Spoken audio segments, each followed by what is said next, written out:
Bonjour à tous. Je vous remercie de nous avoir rejoints pour cette session de SolidWorks Hebdo. Nous sommes navrés du retard de la diffusion. Je me présente, je suis Iman Rimi, je suis la responsable marketing SolidWorks France. Je co-anime cette session avec mon collègue Romain Fauché. Bonjour Romain. Bonjour Iman, bonjour. Alors aujourd'hui, vous savez, hein, parfois on fait face aussi à quelques petits soucis. Et aujourd'hui, je dirais, on est un petit peu dans une série noire. Donc j'ai de multiples soucis avec ma machine, en fait, qui sont pas vieux. Ils ont à peu près une demi-heure, donc tout fonctionnait très bien. Et puis là, j'ai de gros problèmes de stabilité du système complet. Et donc, du coup, je suis dans l'incapacité de partager mon écran. Et du coup, Iman n'ayant pas DraftSight sur sa machine, on va vous présenter les nouveautés, je dirais, de manière orale. J'avais prévu un certain nombre d'exercices et malheureusement, je voulais vous faire du live, j'ai pas enregistré. Et du coup, je vais essayer d'illustrer toutes ces manipulations à la main. Encore toutes mes excuses pour ce contretemps. Mais néanmoins, on va essayer d'illustrer au mieux cette présentation. Exactement Romain, donc effectivement, comme tu viens de le dire, ça fait partie des aléas du live. Exactement. Voilà, On a donc essayé. Tous les moyens ont été bons pour trouver une autre machine qui fonctionnait. Malheureusement, on ne peut pas prendre la main à distance sur l'autre machine qui dispose d'un DraftSight et ça nous cause de gros soucis.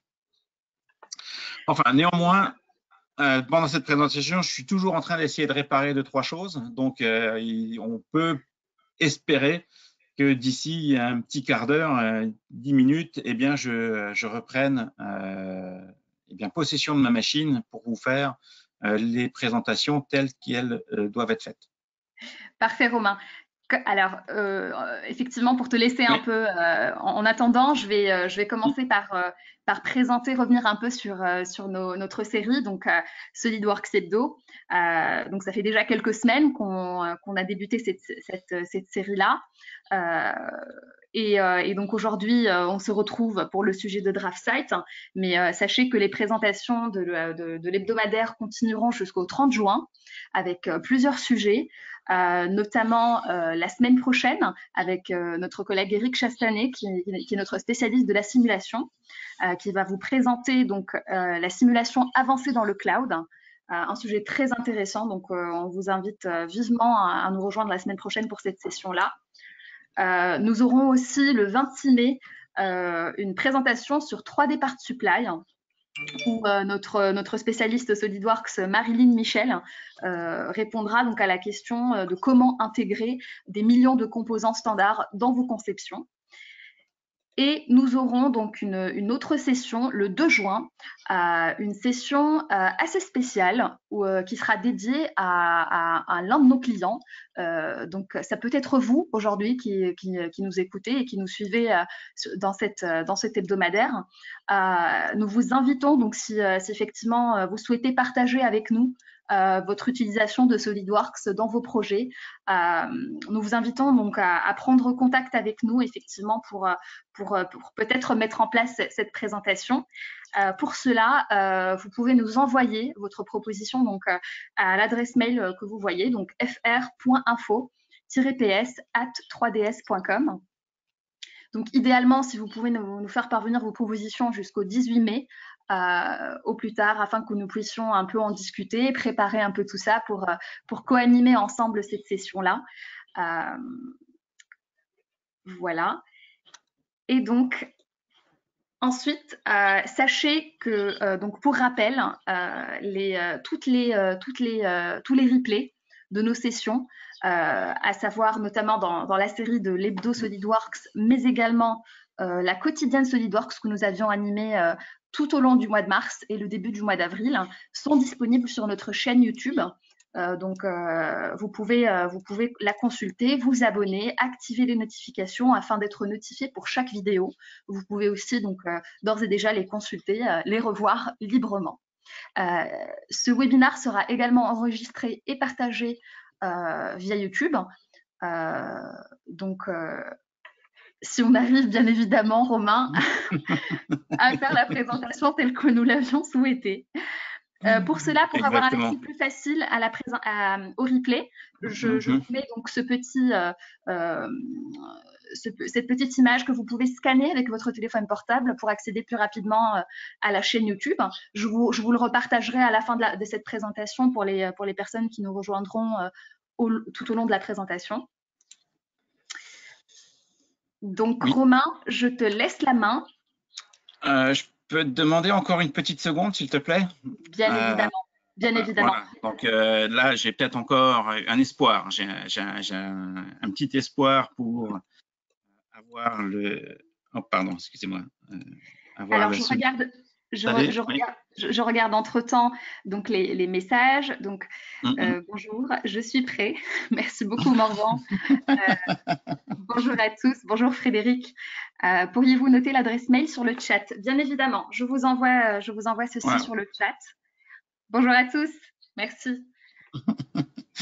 OK. Voilà. Là, c'est… J'espère vraiment que ça fonctionne cette fois-ci. Voilà. Alors, bon. DraftSight, on peut peut-être passer les slides, Iman. Alors, juste un instant. Okay, pardon, je te donne la main, Romain. Oui, bah écoute, il n'y a pas de problème. Tu peux partager ton écran. D'accord. OK, donc tu me donnes la main pour partager mon écran. Oui. Afficher l'écran. Voilà, afficher mon écran. Est-ce que vous voyez mon écran?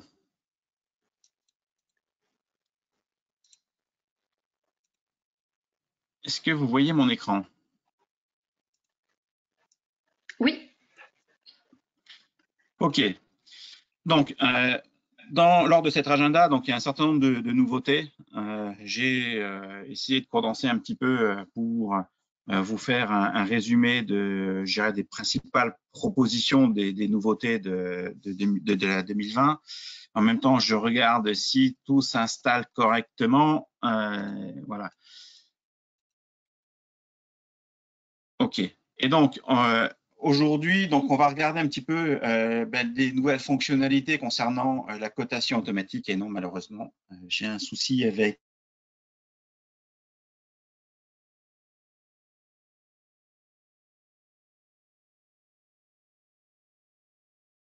En fait, c'est que ce sont tous des outils de productivité. Hein. Avant, on était obligé de faire ça, je dirais, de manière manuelle sur un certain nombre de fonctionnalités, d'habillage de plans.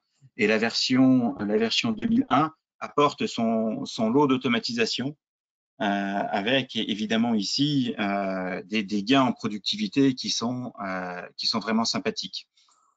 Alors, il y a au milieu donc le support des blocs dynamiques, et ça c'est vraiment dommage que je n'ai pas la capacité à vous montrer ça, mais si Marilyn m'entend, peut-être que je lui demanderai un petit peu son intervention, je la guiderai à distance, si elle peut faire quelques clics sur son DraftSight.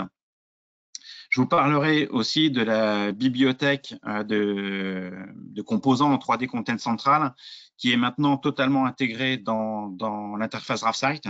Hein, donc avant, il fallait télécharger les modèles et les vues 2D et puis les intégrer dans DraftSight. Maintenant, on a un accès direct avec un simple glisser-déposer. On arrive à on arrive à insérer toutes les vues des composants qui sont présents. Donc, il y a des centaines de milliers de composants qui ont été partagés dans cette bibliothèque 3D Content Central. Et donc là, c'est pareil, hein, quand vous voulez faire aussi bien du dessin architectural ou la conception mécanique ou de la notation avec un layout d'usine, par exemple, eh bien, vous pouvez retrouver énormément d'éléments 3D et 2D dans 3D Content Central. Et enfin, des améliorations au niveau de l'interface utilisateur. Ça, c'est pour faciliter la personnalisation de l'outil et évidemment ici, eh bien, être un peu plus précis parce qu'avant, on avait regroupé dans les onglets, mais je vous montrerai ça. J'ai fait des captures d'écran pour vous montrer ça dans la présentation. Alors, voilà. Alors, malheureusement, ici, c'est un outil qui mérite le coup d'être vu. C'est l'outil de cotation automatique. Alors, cet outil de cotation automatique, il a un intérêt non négligeable, c'est qu'il va permettre, alors vous voyez ici, j'avais fait un petit dessin, voilà, un petit dessin avec des escaliers, en fait, cet outil de cotation automatique, il va vous permettre tout simplement de sélectionner en fait une vue. C'est pas un lot d'entités, c'est ça vraiment la particularité de l'outil.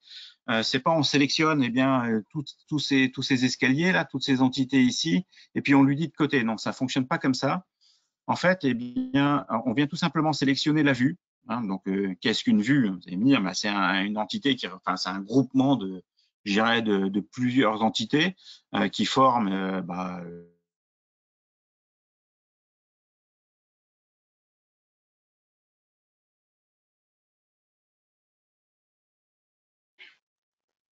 Romain, je pense que le son est coupé. Non, le son n'est pas coupé. Alors maintenant, je fais face aussi à d'autres problèmes. Ça s'appelle Q, qui sont des problèmes de son. Vous me dites tu me dis quand tu m'entends, Iman. Oui, oui, là je t'entends. C'est bon, c'est revenu. Bon, c'est vraiment la série noire, la catastrophe absolue. Donc, je voulais dire ici, en fait, alors on voit, est-ce que je vais tenter une petite fantaisie.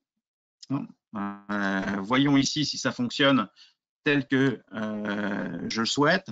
Voilà, donc en fait, ici, là, vous voyez, il y a des petits traits en pointillés. Hein, donc, tout du long ici, en fait, c'est ce qui délimite ma vue. Donc, pour délimiter cette vue, eh bien, on sélectionne toutes ces entités, on fait un clic droit sur la souris, et en fait, il y a une fonction qui s'appelle créer cube de visualisation. Et alors, si vous avez l'habitude de SolidWorks, hein, vous savez ce que c'est exactement. Hein. Donc là, à peu près la même notion. Sachez que ce cube de visualisation, il est dynamique. Il est dynamique. Si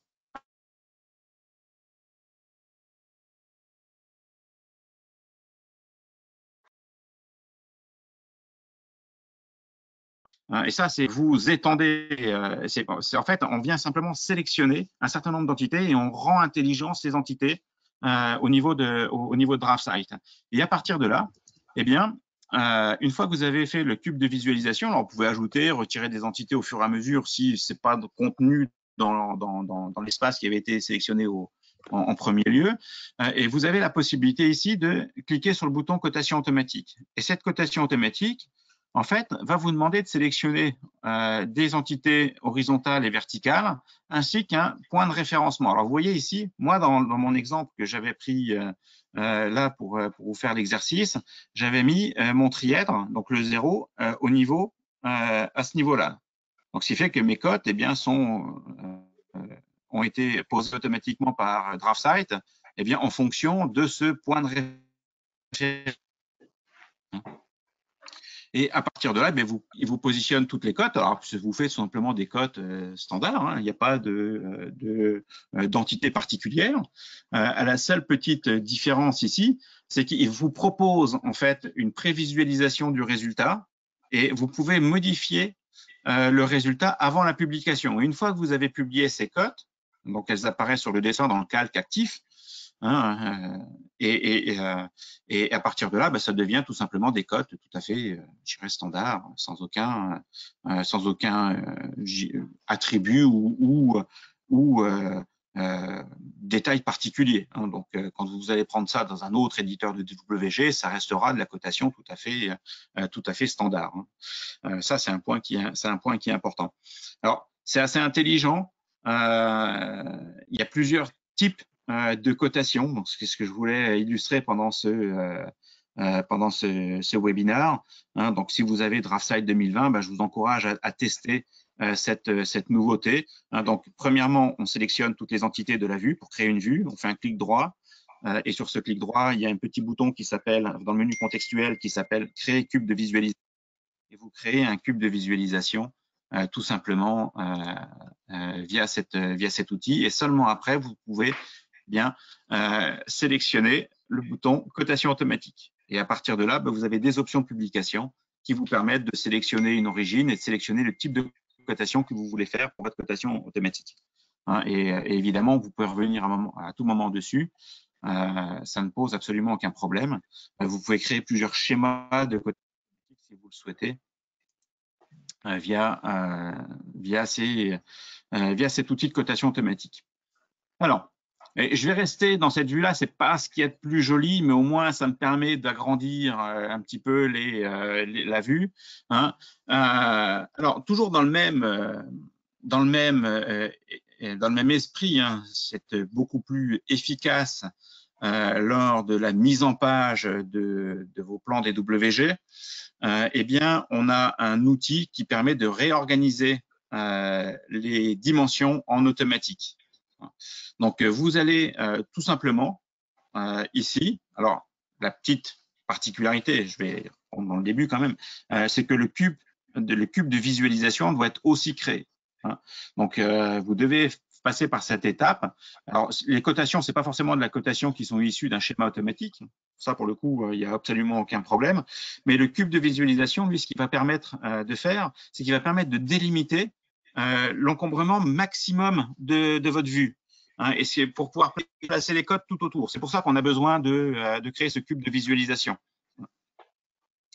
Et à partir de là, eh bien, quand le cube a été fait, donc la vue a été délimitée, eh bien, vous avez un nouveau bouton qui apparaît. Donc, vous savez, dans DraftSight, quand vous sélectionnez des cotes, vous avez un petit bouton qui apparaît.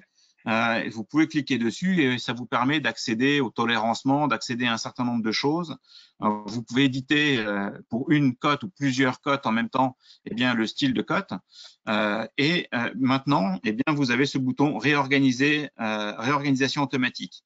Alors, ce qu'il va faire, ce bouton réorganisation automatique, c'est qu'il va placer toutes les cotes de manière intelligente. C'est-à-dire que s'il a la capacité de les aligner toutes les unes avec les autres, c'est ce qu'il va faire.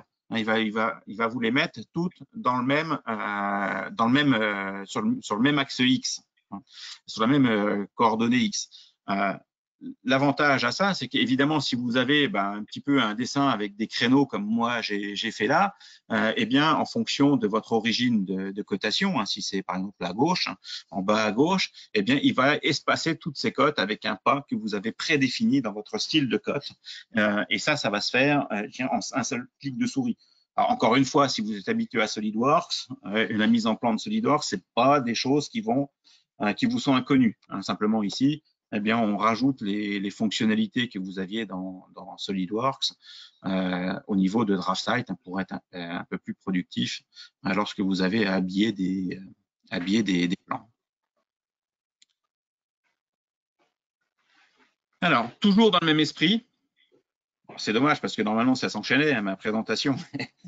Je faisais les cotes en automatique, je rajoutais à la main et puis je les réordonnais et je changeais l'espacement. Donc, c'est l'espacement par défaut ici qui est promu. Donc, pour faire en sorte que cette molette apparaisse ici, je vais agrandir un petit peu, il faut avoir 1, le cube de visualisation, 2, réordonner les cotes et 3, une fois que les cotes ont été réordonnées, eh bien, vous avez cet espace ici, cette fonctionnalité qui apparaît dans ce menu contextuel et ça va vous permettre eh bien, de changer la valeur de l'espacement qui a été défini par défaut. Donc, vous pouvez rentrer une valeur ou tout simplement le faire glisser, faire tourner cette molette.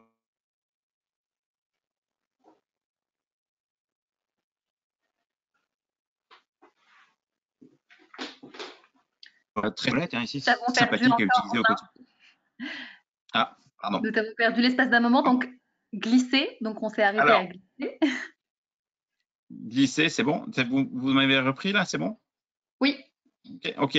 Donc là, tout simplement ici, vous tournez la molette et puis en faisant glisser cette molette, et vous avez des codes qui vont plus ou moins s'espacer du cube de visualisation.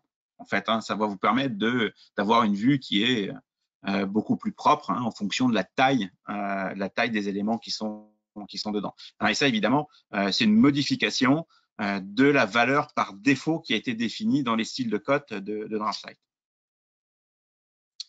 OK. Alors là, c'était un peu le clou du spectacle. C'est dommage. Est-ce que Marilyn m'entend? Tu peux m'envoyer un petit SMS parce que là, vraiment, c'est quelque chose qui est intéressant à voir. Alors, la notion de bloc dynamique, c'est une notion en fait qui est extrêmement intéressante parce que la différence d'un bloc, un bloc comme son nom l'indique, eh bien, il est figé, c'est un bloc. Voilà. Mais dans AutoCAD, alors Marilyn me répond, oui, mais est-ce que tu peux présenter ton écran et ouvrir le plan qui s'appelle ici. Je vais repartager, je vais essayer de vous montrer ça. Et je vais commenter en même temps que Marilyn, si elle peut faire 2-3 clics, et après je reprendrai la main. Voilà.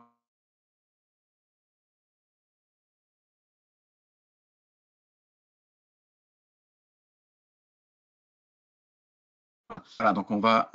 Si vous avez l'habitude de travailler avec des configurations dans SolidWorks, tout simplement des familles de pièces ou autres, c'est la même notion qu'il y a dans le bloc dynamique. Alors précédemment, dans les précédentes versions de SolidWorks, de DraftSight, ces notions de bloc dynamique en fait existaient, mais on n'avait pas la possibilité. Alors, est-ce qu'elle présente son écran? Je ne sais pas trop. Non, a priori non, ça a l'air d'être compliqué. Marilyn. Voilà. Donc, voilà, Marilyn. OK, merci Marilyn. Tu as un fichier qui s'appelle bloc dynamique, ici un onglet qui s'appelle bloc dynamique dans DraftSight. Voilà. Et en fait, ces blocs dynamiques, lorsque tu vas cliquer sur celui qui est en bas, sur le bloc qui est en bas, voilà, ici tu cliques sur le bloc du bas, là c'est le porte ici, voilà, OK. Voilà. Et donc, en fait, à partir de là, avec les petites flèches que tu as, par exemple, la petite flèche qui va vers la gauche, si tu cliques dessus ou vers le haut, vers le bas, donc vous voyez ici la différence par rapport à un bloc. Donc, le bloc qui est en haut, donc la même chose qui est représenté en haut, c'est un bloc tout simple. Ça, c'est un bloc dynamique. Donc, à partir de ce bloc dynamique, et vous allez pouvoir télécharger des centaines de milliers de blocs dynamiques sur Internet. Et l'avantage, c'est que les personnes qui ont publié ces blocs dynamiques, ont publié un certain nombre de vues. Donc là, si on avait à faire ça, à changer par exemple le côté d'ouverture de la porte, donc là, typiquement, si tu cliques un petit peu sur ta flèche, précédemment dans la version précédente de DraftSight, il aurait fallu effacer le bloc et remplacer le bloc par la vue qui correspond. Or là, c'est pas du tout le cas. On a différentes possibilités. Et si tu cliques sur la flèche qui est à gauche avec un trait au-dessus, voilà. Et bien là, vous avez accès à d'autres, publications du bloc. Donc oui, par exemple 900, c'est très très bien. Et vous voyez que là, en fait, d'une simple porte, j'ai toutes les configurations possibles de la porte qui peuvent être fournies par le sous-traitant. Et des blocs dynamiques, vous en trouvez dans 3D Content Central, vous en trouvez plein, et sur Internet, vous en trouvez aussi plein. Donc l'intérêt de ces outils-là, c'est d'avoir à gérer qu'un seul bloc au niveau de votre dessin, et non pas une multitude de références de blocs. Et vous allez les adapter au fur et à mesure, enfin utiliser la référence qui vous convient dans le positionnement qui vous intéresse. Et ça, c'est vraiment quelque chose qui est intéressant. Alors ici, dans ce bloc dynamique, le bloc est, j'irai entre guillemets, est figé. Il est figé. On n'a pas la capacité à modifier sa taille en tirant dessus, parce que c'est des instances qui ont été publiées. Mais vous avez aussi la capacité d'avoir des blocs qui vont pouvoir se dimensionner à façon Alors, je prends un exemple tout bête, c'est le convoyeur. Vous pouvez avoir un convoyeur d'une largeur de 600, 800, 1000, 1200, avec les caractéristiques qui vont, le moteur en entrée, en sortie, dans la position qui va bien, enfin, peu importe. Donc ça, c'est des valeurs discrètes. On n'a pas la capacité à les changer, puisque on va pas faire un convoyeur de 752,385. Non, on prend une valeur discrète qui a été publiée. Par contre, la longueur, on n'en sait strictement rien. On ne sait pas à l'avance la longueur de ce convoyeur. Et donc, le bloc dynamique permet aussi dynamiquement de changer la longueur. Donc là, on n'est plus sur des valeurs prédéfinies, mais on a un petit bouton ici, comme la poignée bleue qui est là, mais qui va être à l'autre bout. Par exemple, ici, si j'en avais un à droite de mon carré de porte, eh bien, je pourrais prendre cette poignée et l'étirer pour avoir la porte ici de la longueur précise que je souhaite réaliser, ou le convoyeur qui va aller d'un point à un autre de mon atelier. Et ça, c'est un énorme intérêt du bloc dynamique, c'est cette capacité à s'adapter et à s'adapter en fonction de son contexte, en fonction de valeurs prédéfinies, donc des valeurs discrètes, ou en fonction, je dirais, d'un dessin, d'une contrainte que l'on a au niveau de la conception.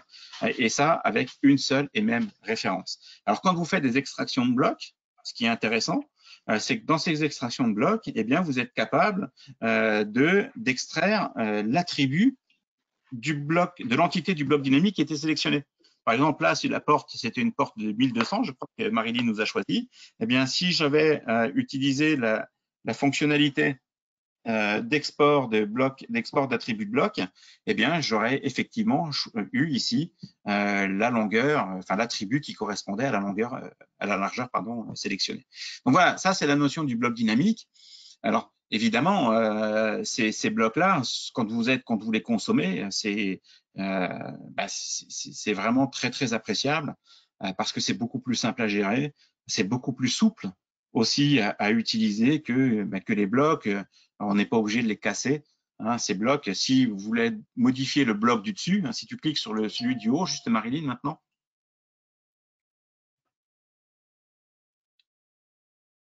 Voilà. Et Marilyn me dit, et tout ça avec la main gauche parce qu'elle n'a qu'une seule main disponible. Donc, voilà. Donc, si elle voulait modifier ça, faudrait double-cliquer dessus. Double-clic main gauche. OK, fais échappe, pardon. Fais échappe. Excuse-moi. Voilà, et redouble-clic sur voilà, parce que là, tu avais les deux. Voilà, donc ici, évidemment, pour aller changer la disposition, par exemple, d'ouverture des portes, en faire un miroir, il faut aller éditer, prendre la fonction symétrie, symétriser tout ça, revenir en arrière, recréer un bloc si, évidemment, on doit avoir des portes avec ouverture à gauche, ouverture à droite. Enfin, vous voyez, c'est assez complexe à manipuler au quotidien. Et là, on a vraiment tout l'intérêt du bloc dynamique. OK, je vais te remercier, Marilyn, à moins que tu veuilles continuer la présentation et nous montrer les différentes fonctionnalités suivantes.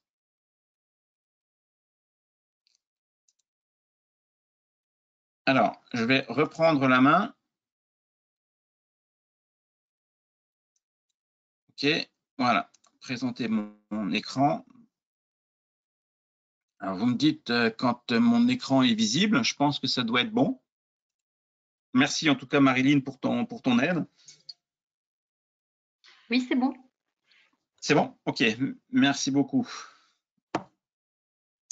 Voilà, alors, ici, c'était aussi avec les blocs dynamiques un gros morceau de cette présentation.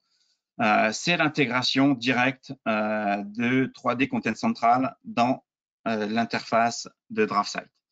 Alors, c'est pareil, 3D Content Central, c'est pas quelque chose d'inconnu, de totalement inconnu pour vous tous.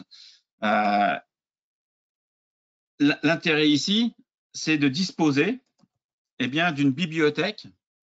Alors, je ne saurais pas trop vous dire combien il y a de composants dans cette bibliothèque, pour la simple et bonne raison, c'est que vous avez la capacité à publier gratuitement tous vos contenus. Donc, si vous êtes fabricant, d'éléments du commerce, où bah, vous avez dessiné, je sais pas quoi, un magnifique camion pour illustrer vos plans d'ensemble, vos plans d'usine.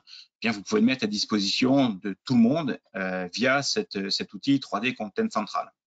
Hein, donc, c'est hébergé chez nous, hein, sur les serveurs d'Asso Systèmes. Donc voilà, comment on y accède, hein, bah, vous tapez 3dcontentcentral.fr, vous pouvez y accéder directement depuis le site My SolidWorks aussi. 3D Content Central, c'est ce qui sert de base de composants pour l'outil Part Supply qu'on vous a présenté lors des quotidiennes il y a quelques semaines. Donc, il y a ici un catalogue extrêmement riche comment ça s'appelle, de composants. Et en fait, là, vous voyez le nombre de personnes ici qui sont connectées. Il y a un peu plus de 2 millions d'utilisateurs actifs. Hein, donc, c'est-à-dire que les gens qui viennent très régulièrement sur l'outil pour publier du contenu ou eh bien consommer du contenu. Hein. Qu'est-ce que vous allez retrouver? Ben, vous allez retrouver des pièces, des composants du commerce, voilà. Des fonctions. Ouais, parce que bien souvent, on a besoin pas forcément d'un bout de profilé mécano-soudé, enfin d'un bout de profilé alu, pardon, comme celui-ci d'une longueur de 300. Hein, on veut avoir quelque chose qui soit dynamique. Vous allez aussi, chose extrêmement intéressante, eh bien avoir des milliers de blocs qui ont été dessinés et des macros. Hein, ça, principalement pour SolidWorks. Hein. Très intéressant. Lorsque vous voulez automatiser un certain nombre de choses, vous allez trouver plein de choses dans 3D Content Central. Peut-être j'aurais dû commencer par là. 3D Content Central, c'est gratuit. Donc, n'hésitez pas à créer un compte si vous n'en avez pas. C'est totalement gratuit et vous avez votre espace à vous sur lequel eh bien, vous pouvez stocker les composants favoris que vous souhaitez utiliser. Alors, la petite particularité, donc je vais revenir au niveau de mon PPT. La petite particularité ici, c'est que, vous l'avez compris, c'est issu de SolidWorks. Excusez-moi, c'est issu de SolidWorks. Et donc, du coup, c'est pas 2D, hein, c'est de la 3D. Oui, c'est vrai. Il y a sans doute majoritairement des composants en 3D. Et vous allez me dire, moi, ce que je veux, c'est consommer ça dans ma vue 2D. Oui, hein, dans DraftSight, très bien. Sauf que le système, lui, fonctionne pas exactement comme ça. Donc, il n'y a pas besoin de publier vos contenus, vos convoyeurs, tout ce que vous voulez, vos portes, vos fenêtres, tous les composants, les vérins et tout ce que vous faites en 3D et en 2D. Non, lui, en fait, quand vous venez consommer l'information à l'intérieur de DraftSight, et c'est ce que l'on voit ici, c'est la photo d'écran que j'avais faite pour vous présenter en live. Hein. Vous êtes dans l'interface de DraftSight. Sur le côté ici, vous avez comment ça s'appelle, sont pas des onglets, j'ai oublié leur nom, mais bon, vous dans la zone de droite de DraftSight ici, vous avez un certain nombre de panneaux dans lequel il y a les propriétés des entités que vous sélectionnez, et là vous en avez un supplémentaire qui s'appelle 3D Content Central. Vous allez vous loguer, donc connexion, login, password. Pour ça, si vous n'avez pas de compte directement depuis DraftSight, vous pouvez créer votre propre accès. Et puis après, une fois que vous êtes connecté, vous cliquez sur l'onglet d'à côté et puis vous avez un moteur de recherche. Hein, vous sélectionnez vous tapez ce que vous voulez rechercher, hein, tout simplement. Et là, il vous demande, vous voyez ici, il vous demande quelles sont les vues que vous voulez intégrer dans votre dessin. Alors, il y a évidemment ici, il y a toute une liste. Hein. Donc, il y a des vues détaillées, il y a des vues de face, de dessous, de côté et autres. Tout ça, c'est prédéfini. Tout ça, c'est prédéfini. Idem, si le composant a été publié avec différentes configurations, c'est-à-dire une porte, deux portes, trois portes, largeur 800, 1000, 1200, eh bien, vous sélectionnez la référence qui vous intéresse. Peu importe si ce composant a été publié dans l'outil 3D Content Central en 3D, c'est 3D Content Central et DraftSight qui vont vous publier le composant à télécharger dans la représentation que vous souhaitez. Donc là, moi, j'avais fait ici, vous avez un cas de vue, 1, 2, 3, 4, j'ai bien 4 vues. Et là, vous êtes dans cette zone aperçue, vous faites un glisse.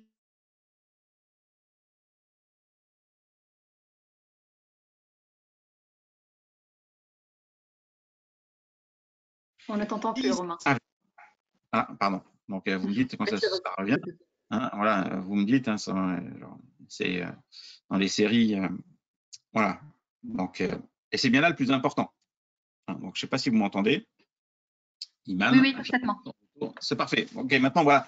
Donc, vous faites un glisser. Alors, je ne sais pas quand est-ce que ça s'est coupé parce que moi, je ne me suis pas arrêté de parler. Donc, du coup, vous faites un glisser-déposer du modèle, ici, de la vue 3D, et ça va vous générer une représentation telle que vous l'avez sélectionnée dans la partie haute de l'interface. Hein. Alors, là, pour faire plaisir à un de mes collègues, hein, il y a un petit point de vigilance, sa phrase favorite, un petit point de vigilance, il faut lui laisser le temps de générer les vues. Alors, pour une porte comme ça, il faut lui laisser allez, 5 secondes. Hein, voilà. Si vous sélectionnez 4 vues et chaque vous faites glisser-déposer, il ne va rien se passer. Il va rien se passer. Et donc, voilà, comme on est tous un peu impatients, on recommence un certain nombre de fois. Alors, ça pose pas de problème. Ça pose pas de problème. Sauf qu'au bout de la souris, si vous lisez ce qui est en bas dans les lignes de commande de DraftSight, eh bien, il va attendre en fait tout simplement un point d'insertion. Donc là, vous faites glisser-déposer, vous attendez quelques secondes une fois que vous avez sélectionné la vue, vous faites glisser-déposer, hein, et puis vous sélectionnez un point d'insertion dans l'espace ici, et comme on fait en fait tout simplement, on crée un bloc. Donc, il va vous demander eh bien, les échelles en X, en Y et la rotation par rapport au point d'insertion. Hein, donc, il y a ici un petit peu de manip à faire. Donc, vous tapez en fonction de l'échelle que vous voulez utiliser, eh bien, vous renseignez le système pour qu'il vous crée la vue telle que vous le souhaitez. Voilà. Donc, intégration 3D Content Central. Hein, donc, ça vous donne accès à de mémoire, je crois que c'est la bibliothèque la plus importante qui existe sur le marché en termes de composants, CAO. Ça fait des années que ça existe dans le giron d'Asso Systèmes SolidWorks. C'est pas exclusif à nos outils, hein, donc ça génère aussi d'autres formats CAO que les formats d'Asso, y compris en 3D. Donc, je vous encourage à aller jeter un coup d'œil si ce n'est pas déjà fait, parce qu'on a énormément d'utilisateurs SolidWorks qui sont déjà membres de la communauté 3D Content Central.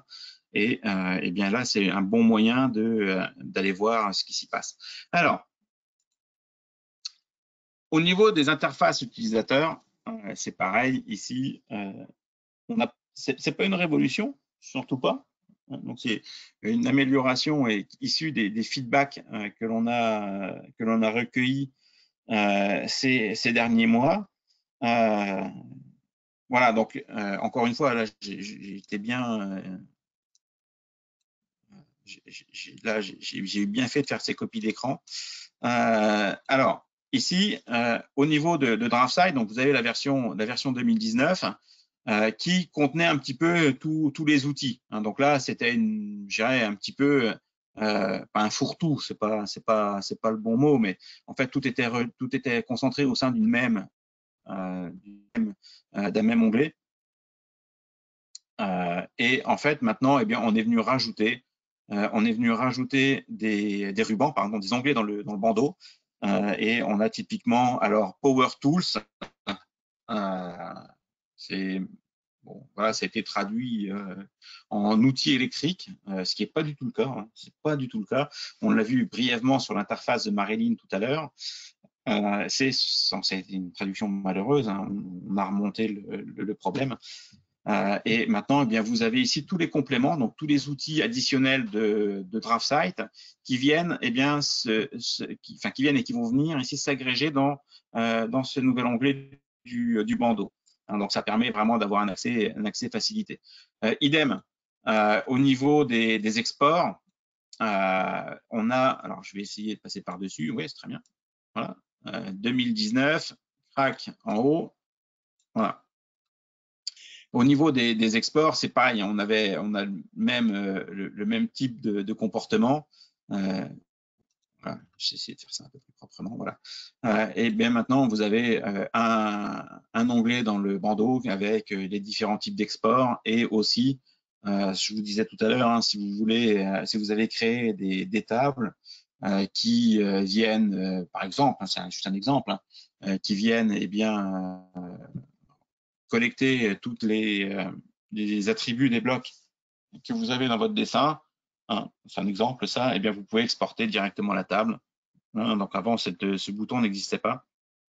Ça fait partie des nouveautés. Il fallait lancer la commande de manière manuelle.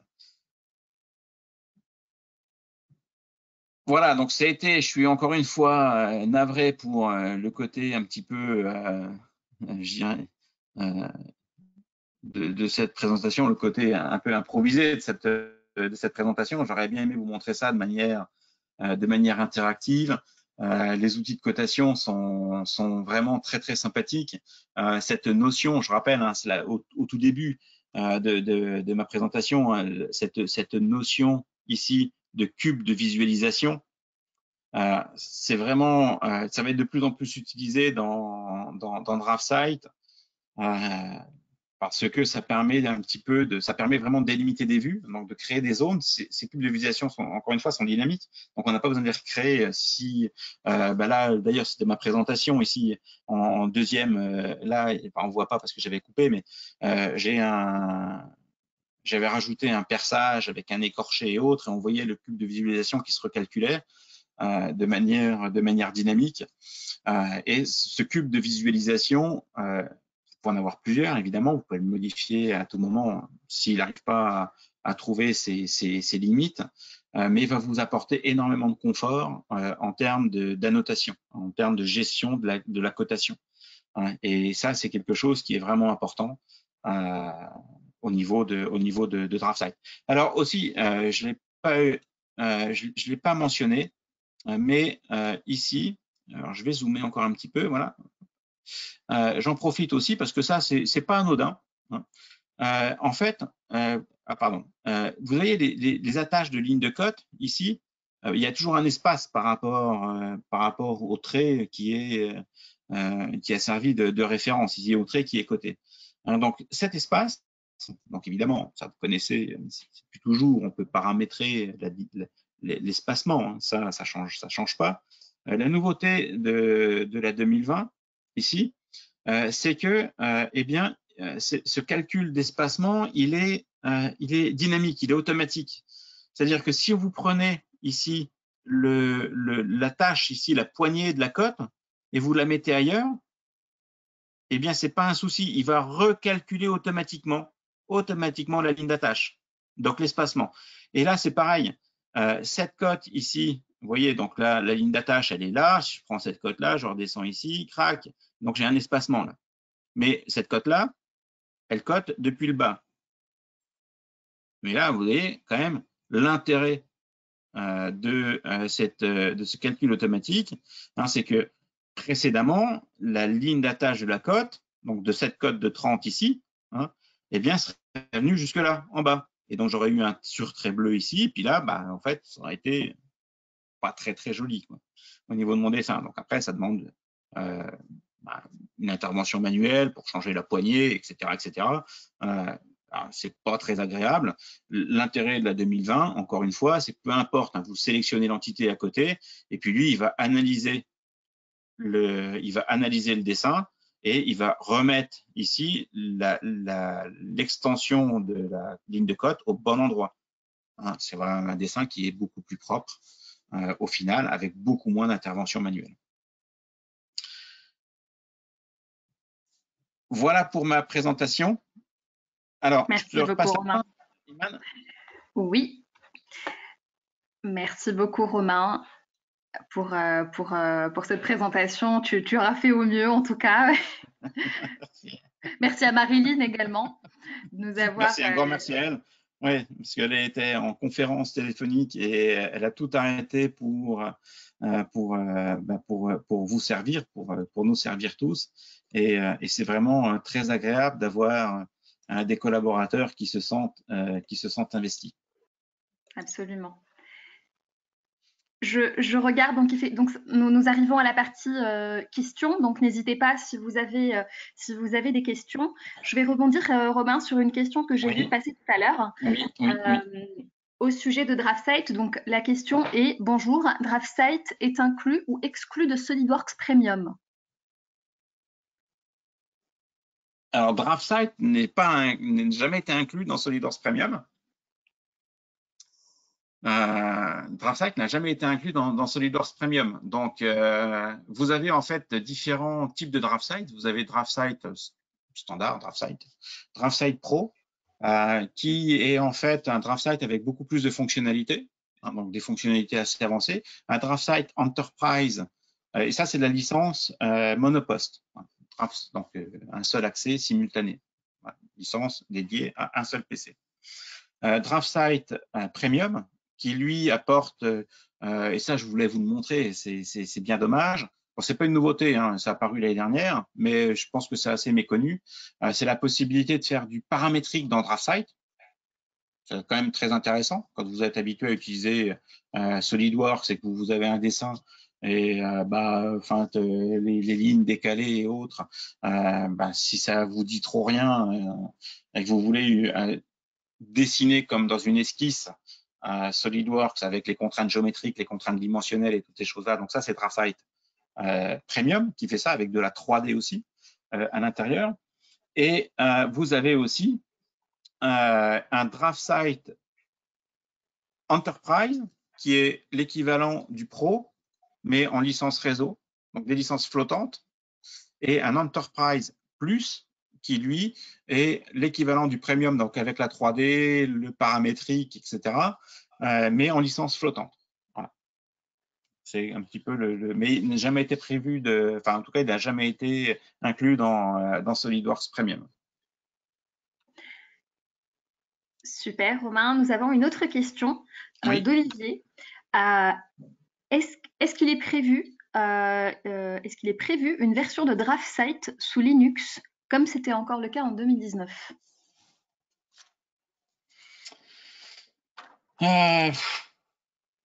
C'est une question qui est à l'étude. Voilà.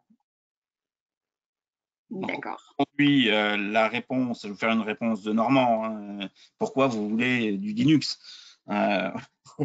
Aujourd'hui, Linux, on avait des versions DraftSight sous Linux. Or, il s'est avéré que ces versions DraftSight sous Linux ont été très peu utilisées. Et ça pour plein de raisons. Donc, effectivement, il y a quelques années de ça, il y a eu un boom de Linux dans les entreprises. Hein. Maintenant, il est vrai que on rencontre surtout des postes Linux pour faire Linux est utilisé sur des serveurs pour faire tourner un certain nombre de choses, mais pas sur le poste de l'utilisateur. Donc du coup, on a très peu d'utilisateurs qui ont utilisé, déployé la version sous Linux. Alors du coup, on étudie le fait de continuer ou pas le portage de DraftSight sur du Linux. Mais c'est pas totalement non. D'accord. Nous avons une autre question de Luc, et je pense qu'on pourra clôturer sur celle-ci. Peut-on utiliser DraftSight pour la création d'objets pour le BIM dans la partie Revit MEP?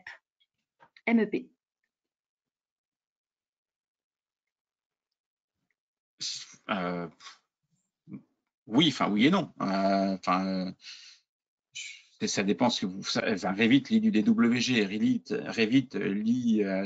Vous aurez, je dirais à la limite, la même capacité à transformer un DWG qui vient de DraftSight vers du Revit en passant par l'utilitaire AEC Exchange d'Autodesk. Pour moi, c'est pas forcément le meilleur, c'est pas forcément le meilleur outil si vous voulez faire ça. Si vous voulez vous générer des bibliothèques de composants, encore une fois, Revit étant un outil 3D, si vous voulez faire du MEP, donc c'est Mechanical, Electricity and Plumbing, donc MEP pour voilà, pour les gens qui nous écoutent, la MEP. Aujourd'hui, je pense que c'est mon point de vue, hein, SolidWorks génère du 3D avec tout un tas de configurations, puisque là, c'est l'intérêt d'un outil paramétrique, et SolidWorks a la capacité d'exporter et de publier, d'exporter en format RFA, en Revit Family.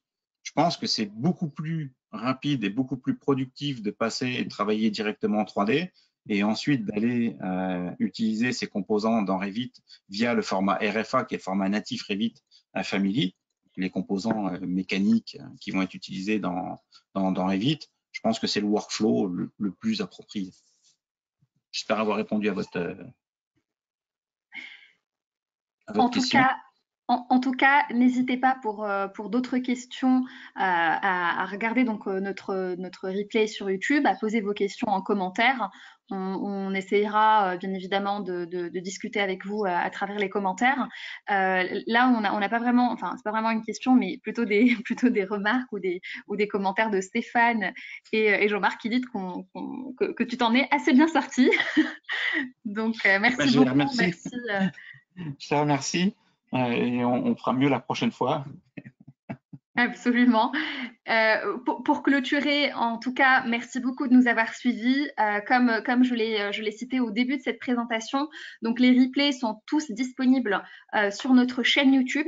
Donc n'hésitez pas à vous abonner à travers ce bouton ici, à activer les notifications. Vous pouvez également faire ceci afin d'être notifié de chaque nouvelle vidéo. Nous partageons plusieurs éléments sur cette chaîne. N'hésitez pas à la consulter, à la partager, à nous soutenir un petit peu dans cette démarche. On essaye en tout cas le plus possible de vous apporter des éléments de réponse. Merci beaucoup et je vous dis je peux rajouter si vous voulez tester DraftSight 2020, c'est extrêmement simple. Vous allez sur le site internet www.draftsight.com, il y a un bouton télécharger et vous avez un essai gratuit de 30 jours. N'hésitez pas, vous avez juste un bouton à cliquer et vous allez télécharger. Ça fait 231 mégas et ça s'installe en quelques minutes, quelques secondes, et ça vous permet de tester un petit peu tout ce qu'on s'est dit là pendant ce webinaire. Merci Iman. Merci Romain, merci à tous. Je vous souhaite une très très bonne journée et à la semaine prochaine. Merci, au revoir. Merci, au revoir.